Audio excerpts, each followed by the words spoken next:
आप किसी भी कांग्रेस पार्टी के ऊंची जाति वाले से पूछो कि भाई चमारों की पार्टी कौन सी है, तुरंत बोलेगा कि बहुजन समाज पार्टी है। बाल्मीकि की पार्टी कौन सी है, छोटी जाति वालों की पार्टी कौन सी है, कि भाई बहुजन समाज पार्टी है।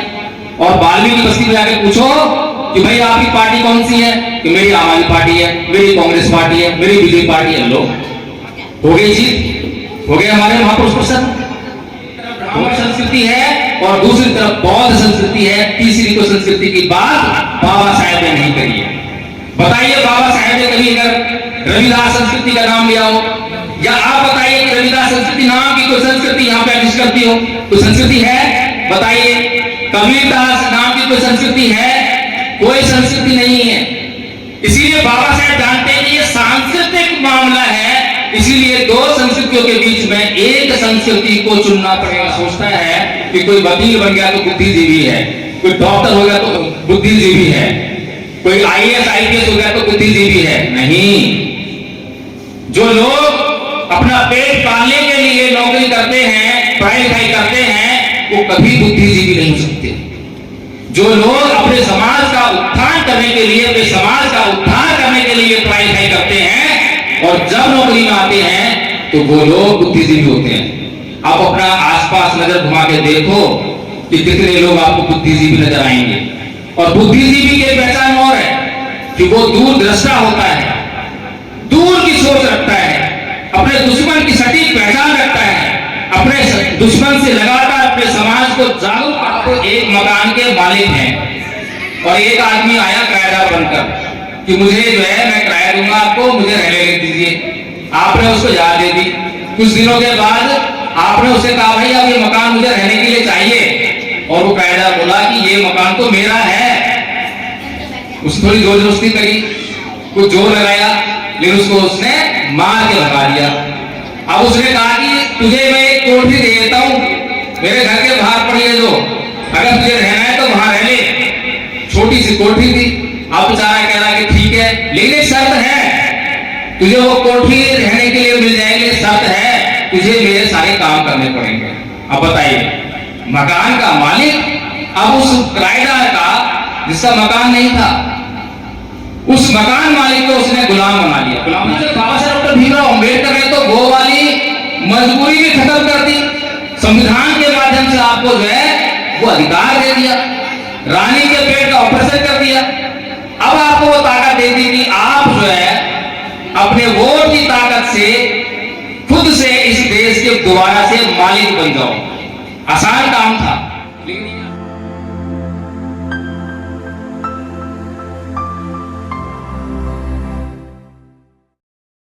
जय भीम, नमो बुद्धाय। और आज संत श्रोमणी गुरु रविदास जी की जयंती की आपको बहुत बहुत मंगल कामनाएं। और मैं आपसे एक प्रश्न करना चाहता हूं कि आज आप सभी यहाँ पर गुरु जी की जयंती मनाने के लिए इकट्ठा हुए हैं। इसका मतलब मैं क्या समझूं कि आप गुरु जी को सम्मान देने के लिए यहाँ पर इकट्ठा हुए हैं। ये बात ठीक है? ठीक है, तो गलत तो नहीं कह रहा मैं? अब हम किसी भी व्यक्ति को, किसी भी महापुरुष को सम्मान कैसे दे सकते हैं, ये बड़ा महत्वपूर्ण सवाल है, जिस पे हम कभी चर्चा नहीं करते। अगर हम कहें कि बाबा साहेब की जय हो, बाबा साहेब अमर रहें, इच्छा तो है, लेकिन उनकी जय कैसे हो? जय का मतलब जीत, उनकी जीत कैसे हो? आज हम संत गुरु रविदास जी की भी जीत चाहते हैं। रविदास जी की जय हो, जयकार लगाएंगे। उनकी जीत कैसे होगी? क्या हम सभी चाहते हैं कि हमारे महापुरुषों की जीत हो? चाहते हैं? कोई है ऐसा जो नहीं चाहता हो? सभी चाहते हैं। तो जीत कैसे हो? जीत होगी जो उन्होंने हमारे कल्याण के लिए जो बातें कही, जो हमें रास्ता दिखाया, अगर उस रास्ते पर हमने चलना शुरू कर दिया और हमारा कल्याण हो गया तो उनकी जीत। और नहीं चले उनके बताए हुए रास्ते पर, खाली जयकार लगाते रहे, तो हमारी हार और हमारे महापुरुषों की भी हार। तो अभी क्या हो रहा है? अभी हमारे महापुरुषों का अपमान हो रहा है या सम्मान हो रहा है? ये प्रश्न आपसे पूछ रहा हूं। आप लोग ये आयोजन कर रहे हैं और सोच रहे हैं कि सम्मान कर लिया, नहीं। क्योंकि जिन लोगों ने संत गुरु रविदास जी का अपमान किया, अगर आज वे लोग खुश हैं, प्रसन्न हैं, सभी साधन उनके पास है, सब कुछ उनके पास है, आपका धन भी उनके पास है, आपकी नौकरियां भी उनके पास हैं, तो फिर मुझे लगता है कि वो जीत रहे हैं। जिन लोगों ने संत गुरु रविदास जी की हत्या की वो लोग जीत रहे हैं। तो हम अपने महापुरुषों का अपमान कर रहे हैं, उनकी जयकारा लगाकर हम कभी उनका सम्मान नहीं कर सकते। जैसे कि मुझसे पूर्व वक्ताओं ने यह कहा कि संत गुरु रविदास जी एक ऐसा राज चाहते थे जहां पर सभी को अन्न मिले, सभी लोग समानता पूर्वक रहें। तो वो राज प्राप्त करने के लिए गुरु जी ने कौन सा काम किया, किसी को पता है? राज कैसे प्राप्त होगा? उनके समय में राजाओं की व्यवस्था थी। अगर राज लेना था, किसी राज्य पर राज करना था, तो एक सेना का निर्माण करना था। तो गुरु जी ने कोई निर्माण किया सेना का? किसी को ज्ञात है? कोई सेना नहीं बनाई। हमारे सभी महापुरुष जो हैं इस बात की तमन्ना अपने दिल में लेकर रहे कि मेरा समाज जो है सुखी रहे, प्रसन्न रहे। लेकिन हमारा समाज क्या प्रसन्न हो पाया? क्या सुखी हो पाया? अगर मैं आज आपसे पूछूं कि क्या आज सुखी हो, बताओ, हाथ खड़े करो। कितने लोग कहेंगे कि हाँ हम सुखी हैं? हाथ खड़े करो, कितने लोग हैं सुखी हैं? जो लोग हाथ खड़े कर रहे हैं, तो मुझे लगता है कि हम बीमार हैं, लेकिन हमें अपनी बीमारी का पता नहीं है। और जब तक हमें अपनी बीमारी का ना पता हो तो डॉक्टर के पास जाने की कोई संभावना नहीं है। और डॉक्टर के पास जाएंगे नहीं, डॉक्टर को अपनी बीमारी बताएंगे नहीं, या हम खुद से उसका इलाज नहीं करेंगे, तो बीमारी दूर होने वाली नहीं है। बीमारी तो बहुत भयंकर है, बीमारी इतनी भयंकर है, इतनी भयंकर है कि अब हमें उसका एहसास होना ही बंद हो गया है। कई बार दर्द होता है, दर्द को सहन करने लगते हैं, तो कई बार सहन करने की आदत सी पड़ जाती है, और वो दर्द समान सा रहे तो आदत पड़ गई है, फिर दर्द महसूस नहीं होता। तो वही वाली आदत जो है हमें पड़ गई है।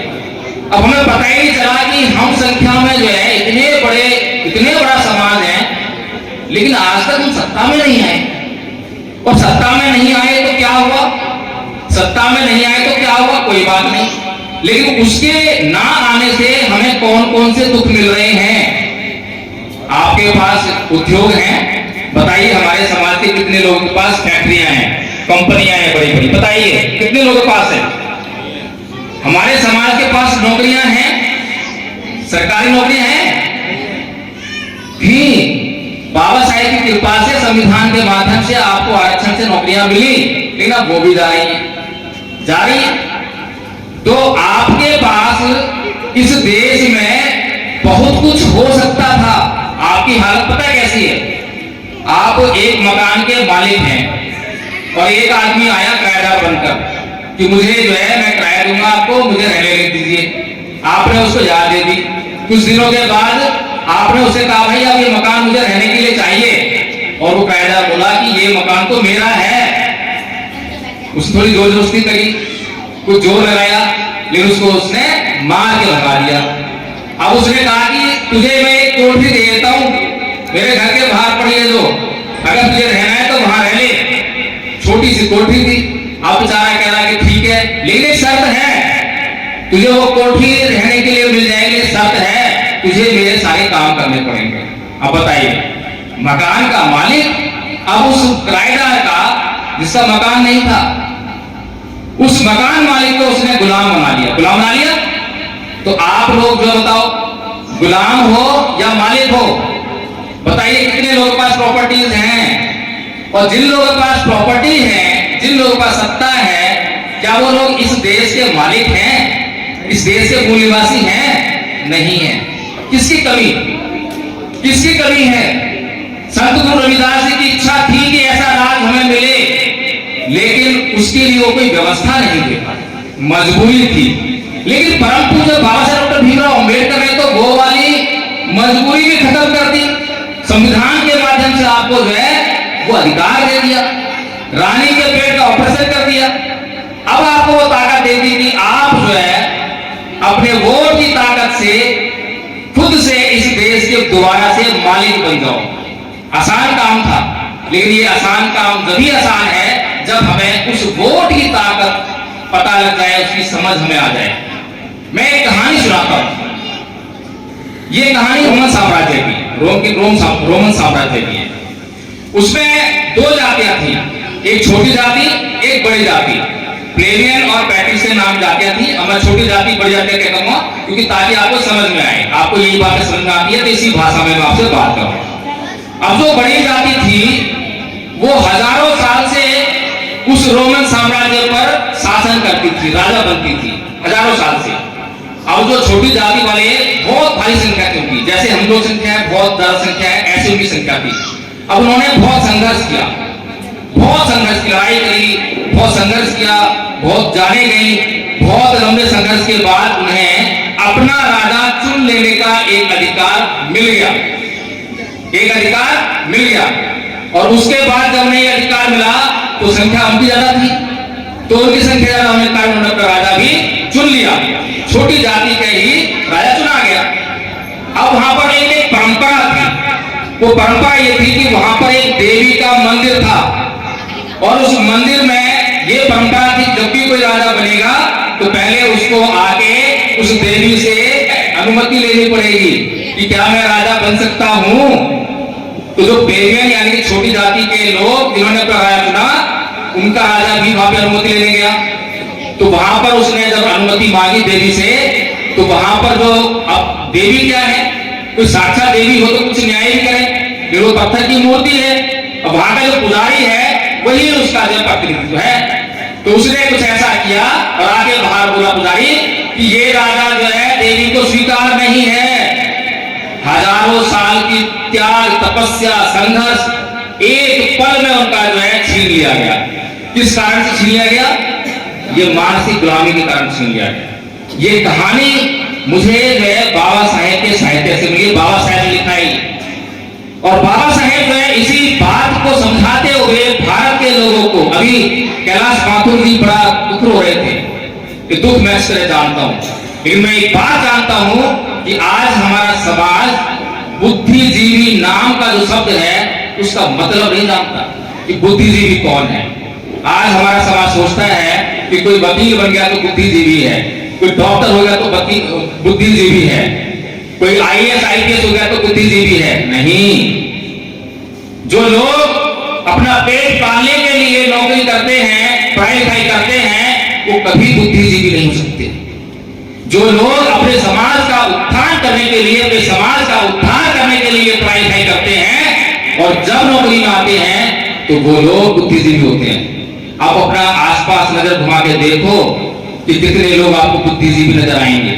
और बुद्धिजीवी की पहचान और है कि वो दूरदृष्टा होता है, दूर की सोच रखता है, अपने दुश्मन की सटीक पहचान रखता है, अपने दुश्मन से लगातार अपने समाज को जागरूक करता रहता है। बताइए कितने बुद्धिजीवी आपके आसपास हैं जो आज अपने समाज को जागरूक करने लगे हैं। आज का बुद्धिजीवी मुझे केवल खुद को एमएलए, खुद को एमपी बनाने में लगा हुआ है। थोड़ा सा कष्ट हुआ तो तुरंत जाकर समाज बोलता है कि भाई मैं तुम्हारे वोट से नहीं जीतता, मुझे कांग्रेस जिताएगी, मुझे बीजेपी जिताएगी, मुझे जीतते। आ गया राज, हो गए हमारे संत महापुरुष प्रसन्न। नहीं होने वाले। बाबा साहब डॉक्टर भीमराव अम्बेडकर हमारे सच्चे महापुरुष, बड़ा सटीक अध्ययन किया हमारी समस्याओं का, और उन्होंने बताया कि इस देश में सांस्कृतिक मामला है। अभी हम लोग कभी चर्चा नहीं करी इस बात पे। बाबा साहेब ने कहा कि इस देश में सांस्कृतिक मामला है और दो संस्कृतियों का संघर्ष है। एक तरफ ब्राह्मण संस्कृति है और दूसरी तरफ बौद्ध संस्कृति है। तीसरी को संस्कृति की बात बाबा साहेब ने नहीं करी है। बताइए बाबा साहेब ने कभी अगर रविदास संस्कृति का नाम लिया हो, या आप बताइए कि रविदास संस्कृति नाम की कोई संस्कृति यहाँ पे एग्जिस्ट करती हो? कोई संस्कृति है? बताइए। कबीरदास नाम की कोई संस्कृति है? कोई संस्कृति नहीं है। इसीलिए बाबा साहेब जानते हैं कि ये सांस्कृतिक मामला है, इसीलिए दो संस्कृतियों के बीच में एक संस्कृति को चुनना पड़ेगा। अभी संस्कृति क्या है, ये संस्कृति क्या है, अगर हमने ये समझ लिया होता तो संस्कृति के नाम पर सांस्कृतिक कार्यक्रम करना शुरू कर दिया होता। संस्कृति होती है कि हम सुबह उठते हैं और रात को सोते हैं। इस दौरान जितने भी हम काम करते हैं सारे काम हम अपनी आदतों से करते हैं। सही कह रहा हूं? आदत से करते हैं। सारे जितने काम करते हैं उसमें 99% कार्य हम जो करते हैं वो अपनी आदतों से करते हैं, पहले सीखे हुए हैं। रोज नहीं सीखते उनको, रोज सीखते हैं क्या? नहीं। तो उसे कहते हैं संस्कृति। वो संस्कृति है, कल्चर है। बड़ी आसान भाषा समझा रहा हूं। अभी जो संस्कृति है ये कितनी महत्वपूर्ण है, जरा सोच के देखिए। बाबा साहेब कहते हैं जहां मैं रहता था इस साल में, उसके सामने एक गलत महिलाओं का मोहल्ला है जो सुबह सुबह जो है आवाज लगाती हैं कि ओ सलमान, मेरे लिए कीमा और ब्रेड लिया और चाय लिया। सुबह सुबह वो कहते हैं कि हमारी औरतें सूखी रोटी खाती हैं, लेकिन उनको अपनी इज्जत पसंद है, इसलिए वो सूखी रोटी खाकर भी प्रसन्न रहती हैं, खुशी खुशी जीती हैं। लेकिन जो महिलाएं गलत काम करती हैं, उन्हें कीमा चाहिए, उन्हें जो है सुबह सुबह चाय चाहिए। तो बाबा साहब कहते हैं कि ये हमारे लिए मान सम्मान और स्वाभिमान का मामला है। यहाँ पर जितनी भी पार्टियां आएंगी, आपके बीच में भी कैलाश माथुर जी बता रहे थे, आम आदमी पार्टी आई, कहा कि ये फ्री देंगे वो फ्री देंगे, ठीक है। क्या अगर आम आदमी पार्टी जीतती और आप अगर अपने ही आदमी को वोट देते, बेशक वो हार जाता, तो क्या आम आदमी पार्टी आपको वो फ्री का चंदन देने से बना कर देती? बताइए मुझे। अभी 3 पार्टियां आपको कह रही हैं, तीनों पार्टी कह रही है ये फ्री देंगे वो फ्री देंगे। वो मुद्दे लेके आते हैं आपके बीच में, आपको ललचाते हैं, आपको लालच देते हैं, क्योंकि आपको जानते हैं वो कि आप लोग जो है लोभी हो, लालची हो। ये सांस्कृतिक मामला है और वो जानते हैं कि आप इस लोभ लालच में जरूर फंस जाओगे, इस लोभ लालच में जरूर फंस जाओगे। बाबा साहेब कहते हैं कि ये हमारे लिए मान सम्मान और स्वाभिमान का मामला है।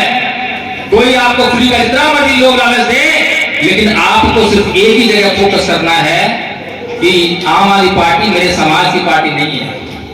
हम लोग 2022 के चुनाव में, उत्तर प्रदेश चुनाव हो रहे थे, हम लोग बनारस में एक जगह गए गांव में, वहां पर एक वृद्ध महिला थी, ब्राह्मण समाज की। हमने उससे कहा कि किसको वोट दोगे? उसने कहा कि बीजेपी को वोट देंगे। हमने कहा क्यों भाई? क्योंकि वो ब्राह्मणों की पार्टी है। हमने कहा अरे भाई, ब्राह्मण तो बहुजन समाज पार्टी में भी है, उसको वोट दो ना। कि नहीं, उसका मुखिया ब्राह्मण नहीं है। देखिए, एक वृद्ध महिला भी जानती है ब्राह्मणों की कि जो बहुजन समाज पार्टी है उसका मुखिया ब्राह्मण नहीं है। लेकिन हमारे लोग नहीं जानते कि हमारी पार्टी कौन सी है। आप किसी भी कांग्रेस पार्टी के ऊंची जाति वाले से पूछो कि भाई चमारों की पार्टी कौन सी है, तुरंत बोलेगा कि बहुजन समाज पार्टी है।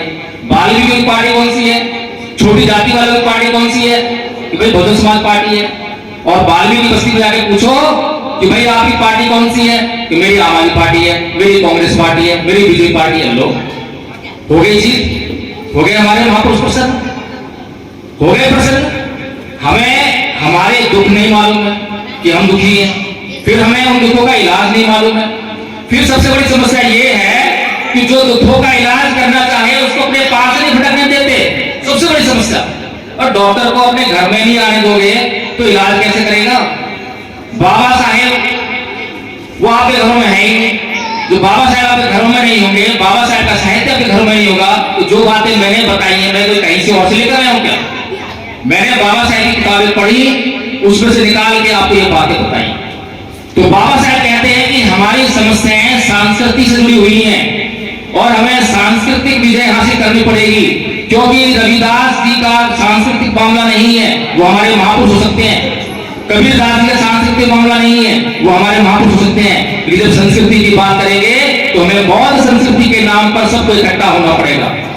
ना कोई जाटव रहेगा, ना चमार रहेगा, ना बाल्मीकि रहेगा, ना झानक रहेगा, कोई नहीं, सब जाते खत्म, केवल बौद्ध रहेंगे। और जब बौद्ध हो जाएंगे तो पहले जब अतिसंख्यक बौद्ध थे तो बौद्धों का शासन था, और जब बौद्ध शासन था तो सारे सूफी थे।